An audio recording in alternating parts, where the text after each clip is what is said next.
এই বাজেটটা যেটা হলো, এটা গড় বাজেট বললে ভুল হবে না। এই বাজেটকে এক কথায় স্বাগতম বলাও যাবে না।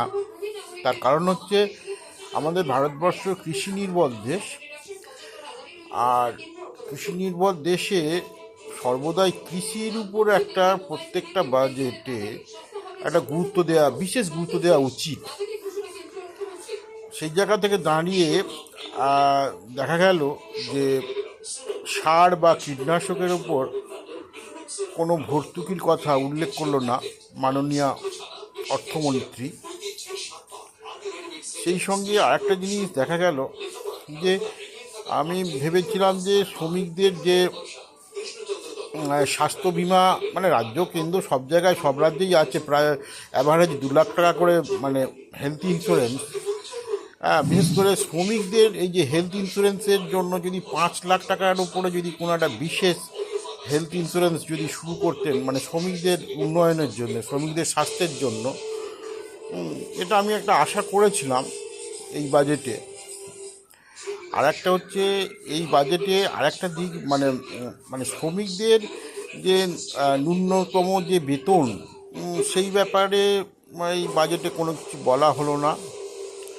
অ্যাকচুয়ালি যারা ট্যাক্স পে করে, এবং একটা হচ্ছে গুড বেতন, আমি অ্যাভারেজ বেতনের কথা বলছি না, যারা হচ্ছে গুড বেতন ড্র করে, তাদের জন্য এই বাজেটটা একটা গ্রহণযোগ্য বাজেট।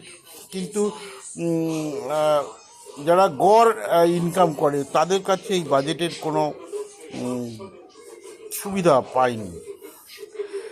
আর কেন্দ্র সরকার যে 36টা যে ওষুধের উপরে যে শুল্ক ছাড় দিয়েছে, এর জন্য সাধুবাদ। কিন্তু আরও বেশি ওষুধের আরও অনেক জীবনদায়ী ওষুধ আছে, যেসব ওষুধেরগুলোতেও ছাড় দিলে জনগণ উপকৃত হতো। তখনই বলা যেত এই বাজেট জনদরদি বাজেট হয়েছে। এটা কোনো অবস্থায় জনদরদি বাজেট নয়, এটা একটা গড় বাজেট হয়েছে।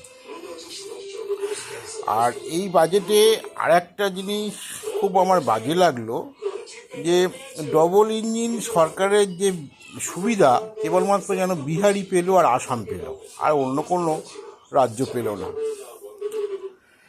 এটা আমার কাছে খুব একটা নেতিবাচক মনে হয়েছে। আর বিশেষ করে আমরা দেখেছি বিগত, মানে স্বাধীনতার পর থেকে যে বাজেটগুলো যদি আমরা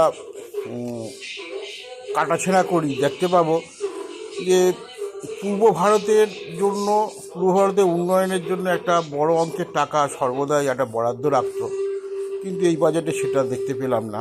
এটা খুব দুঃখজনক।